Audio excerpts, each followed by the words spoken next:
Hello again, and welcome back to our first episode of Minicast. That was a stunning and well thought out intro from us here at Unnamed Podcast. But yes, this is our first episode of Minicast because Jacob um, wanted us to get more stuff out, and I was like, yes, that's an excellent idea. And he was like, we should do short episodes on single topics, and I was like, yes, that is also a good idea. And then he's like, here, I have this topic, and I was like, silent raging, and we decided, yes, we must talk about this topic. Okay then. So, some of you may know the game Harvest Moon, also known as Farmville before Farmville ruined farming for video games. Yes. Yeah, but it has a long history of just being a farming simulator and not having any combat somehow. So, for those of you who don't know, Harvest Moon is a game developed by Japanese developer Marvelous, and has for years been localized for the American market by a company called Natsume. The Bokujo Monogatari games, well, known in America as Harvest Moon. That's going to be important, which is why I mentioned it. Yes. Yeah. An excellent point. Yeah. And why are we talking about this game? Well, there are two games coming out. One is called Story of Seasons, and one of them is called Harvest Moon, The Lost Valley. One of them is a Harvest Moon game. The other isn't. And, weirdly enough, the one that isn't a Harvest Moon game is Harvest Moon, The Lost Valley. And this has kind of come about because of the weird way the localization process for this game has worked. Marvelous, which has previously been the developer for the Harvest Moon series, sent all their translation to, or all the localization and translation to another company, Natsume. Yep. Natsume, while they didn't make the game, owned the rights to the name Harvest Moon in the United States. Probably because it's a very old franchise, and they were the first one to get their hands on it. And probably because of international Yeah. patent and copyright law that we do not understand or are not qualified to talk about. Especially not on But- the Minicast. Yes, especially not on a minicast. But, so that's the situation. And for years this didn't matter because for years Natsume was always the one translating Harvest Moon. Until recently, when Marvelous dropped them as their localizer. For reasons that we are not privy to because we aren't in those corporations. Yes. I'm guessing a contract expired and they just felt like it, but that's as far as I'm going. Yeah, and what happened after that is kind of interesting.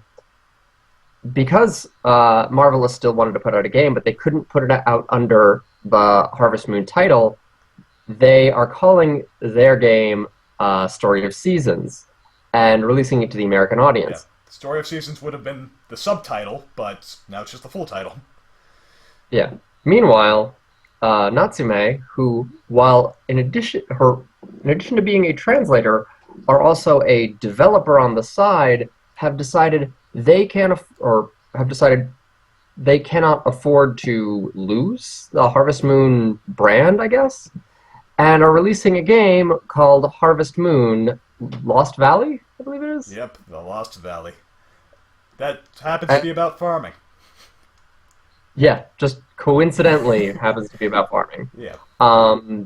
Unsurprisingly, it seems to be, from what we've seen, a Harvest Moon clone. Yeah. Though, we are going to treat Natsume as the bad guys, but from a business standpoint, every single thing they've done makes sense, and you would kind of wonder why they would do anything else. Well, that's what is really interesting about it. I mean, I don't want to say anyone's like the like finger quotes capital B bad guy, because this is a really weird situation. From what we've seen of this, and this is not the most highly publicized aspect of gaming ever, because Farming simulator. because it's a farming simulator that's been translated from Japan. So we're talking about a real like it is a popular game, but a very niche popular game. But from what we understand of it is that Natsume made most of their income on translation and was very invested in the Harvest Moon brand. And when Marvelous decided to go with Xseed,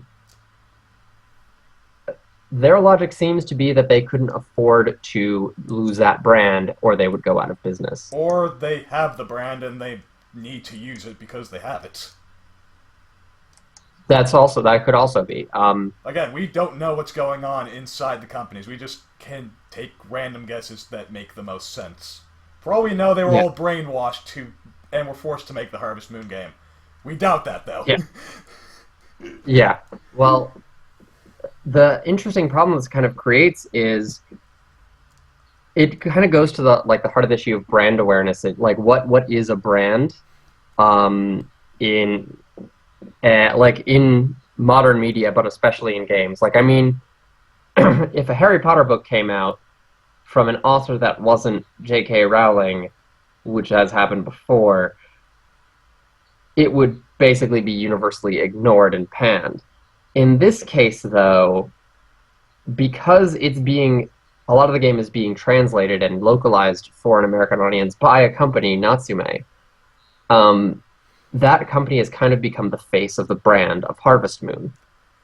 And they also have the brand Harvest Moon. And legally have the brand of Harvest Moon. And so in using that brand, are they exploiting the work of other, like, the question becomes, do you feel they're exploiting the work of other developers who they have benefited from for all these many years? And will the release of a Harvest Moon game that's not made by the same development team, or the same development company, I should say, because we don't know I don't personally know how much carryover there is between teams. And, like, will that development company, Marvelous, be hurt by the fact that there's now a Harvest Moon game that they're not making? So many Harvest Moon fans are going to be like, oh, Harvest Moon, The Lost Valley. That is the next Harvest Moon game. I should be playing it right now. Yeah. And meanwhile, Story of Seasons will be kind of passed over as a clone of Harvest Moon. Yep. And this is where we get to the rub. I don't like the fact that they're doing this, because Harvest Moon fans have played a specific series of games for years. And they are now going to be having this incredibly confusing situation that they most likely will ignore because it's not really that interesting, or it's very weird. And you have to dig deep, and just like, hey, a new Harvest Moon game. That is not part of the series. It was never part of the series. And we understand that for Harvest Moon, this is a little bit like going very, very, very deep. Because, I mean, at the end of the day, Harvest Moon is a farming sim. But, I mean, it's not necessarily the Portal, or the Line, or the Dishonored. Though it is... Or even the Depression Quest of the games industry. But it's very important for a very odd reason. It's probably the longest-running series of non-combat games in existence, and possibly will be forever. Yeah, and it also kind of cuts to the heart of an issue of how we view creators in the games industry.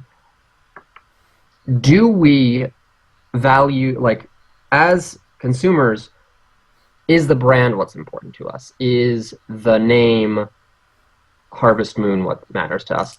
Or is it the team behind the game? And I like to think that it's the team behind the game.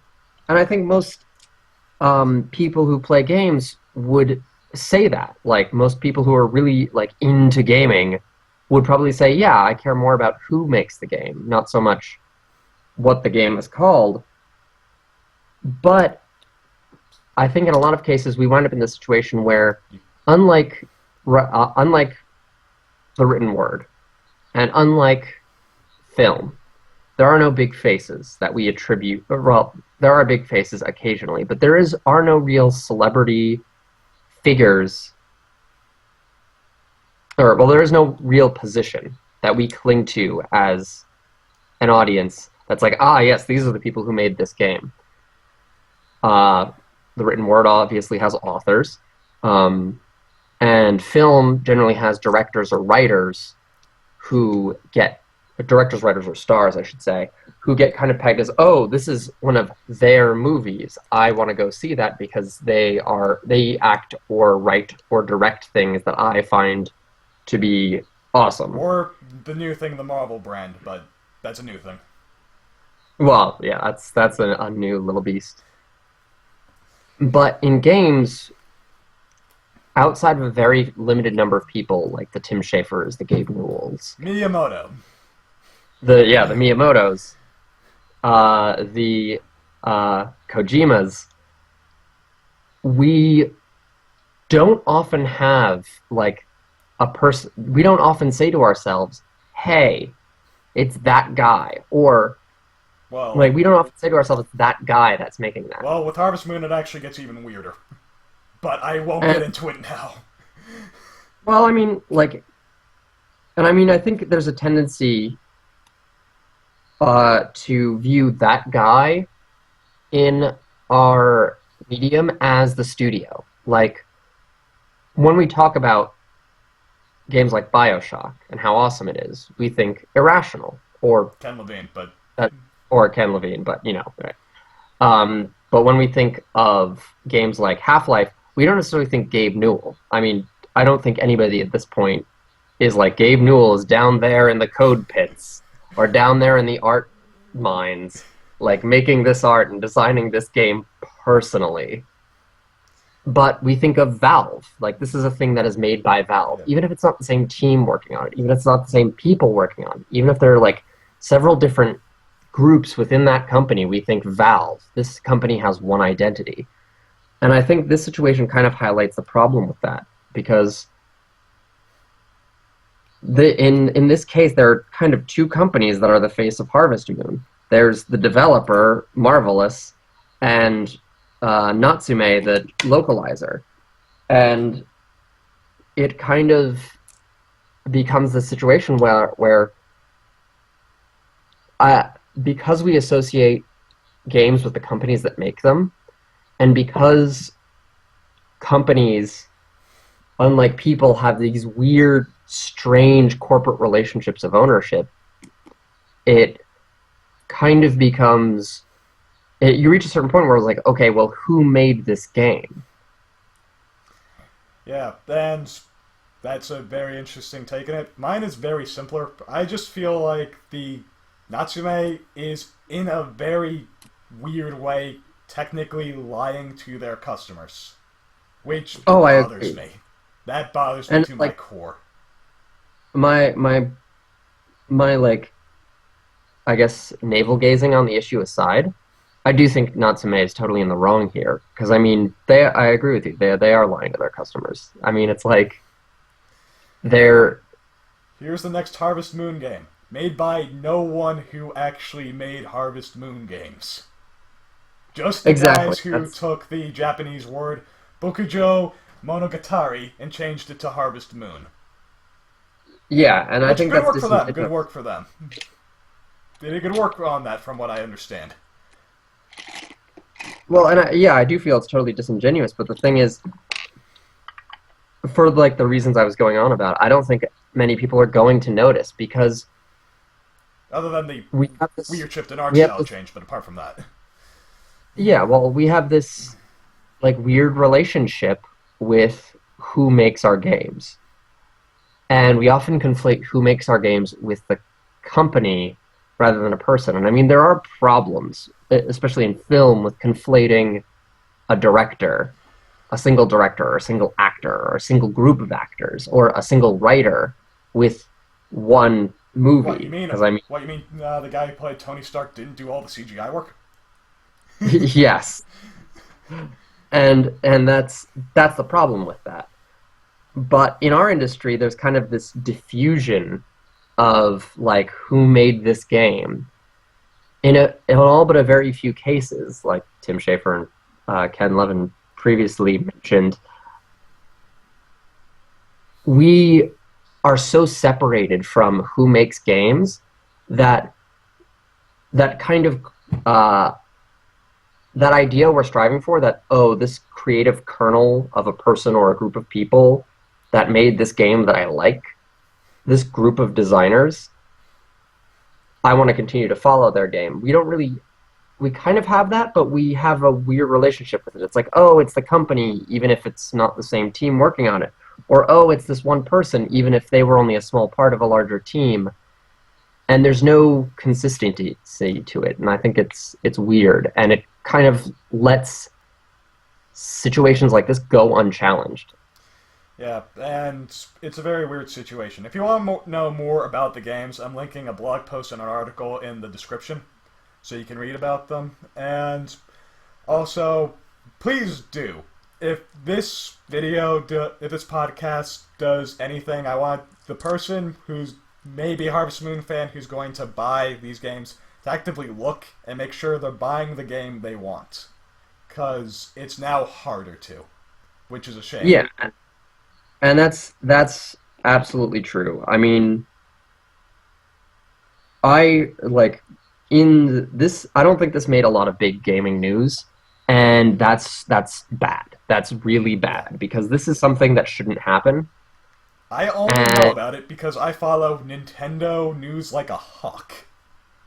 yeah, and that's something that shouldn't have to happen. Like people should be able to know who's making their games, and I guess that's what all my rambling. The point of all my rambling is. People should be aware of who's making their games because that matters. Like people do buy games because of who makes them. So, like same way people buy books because of who writes them and buy movies because who is on that team of Yeah, creators. like if J.K. Rowling lost the rights to the name Harry Potter but then decided to write a book about a wizard with a scar on his forehead, you'd probably buy it. Yeah, I would buy that. But if someone released a book under the name Harry Potter and wasn't J.K. Rowling, but had the legal right to do that, And you knew J.K. I Rowling was against it. yeah, and knew J.K. Rowling was against it, I would like rage tilt, and that kind of thing would not go unnoticed. But uh, I This think this is something incredibly this will. niche. It's I don't know. It's I think it's important. Just because on principle this should not happen. This should not be allowed to happen in the games industry. And on a like A, the customers of Harvest Moon are being lied to. B, even if this is a storm in a teacup, It's still a and storm. And that teacup is gonna rock. well, yeah, it's still a storm, but also it's kind of a big issue independent of the fact that it's in a relatively small game. What if this were to happen to like Final Fantasy or to Shin Megami Tensei? That would be a much bigger issue. Yep. But And we are close to running out of time, and that's giving us an extension of 5 minutes. yeah, so in the interest of keeping these things short, They're called uh, minicasts for a I will reason. stop rambling. Yeah, they're called minicasts for a reason. But yeah, I'm very saddened at the fact that people who buy their games need to do extra research to make sure they're buying the correct game. And sad the situation came up to begin with. And I would be completely for Natsume doing every single thing they were doing if it wasn't for the name Harvest Moon. Yeah, and that's the thing. Like, if as much as I don't like as much as the situation seems complicated, I would say don't buy Natsume's not Harvest Moon game Unless you because know full well about the situation and just are like, I okay with buying their game. Yeah, and but the thing is, like there needs to a message needs to be sent somewhere that listen, as consumers, we're not okay with this because like this, we're being sold a bill of goods here, and whether it's good goods or bad goods, kind of doesn't, I don't think, Yeah. matter as Yeah, much. like, I went to the store to buy bread, I came home with a cake. I don't care if it's the best tasting cake on earth. I wanted bread. Yeah, exactly, and that I think is what matters here. Okay, so thank you for listening for our first minicast, and hopefully there'll be many more of these. Yeah, see you guys. Goodbye. Goodbye.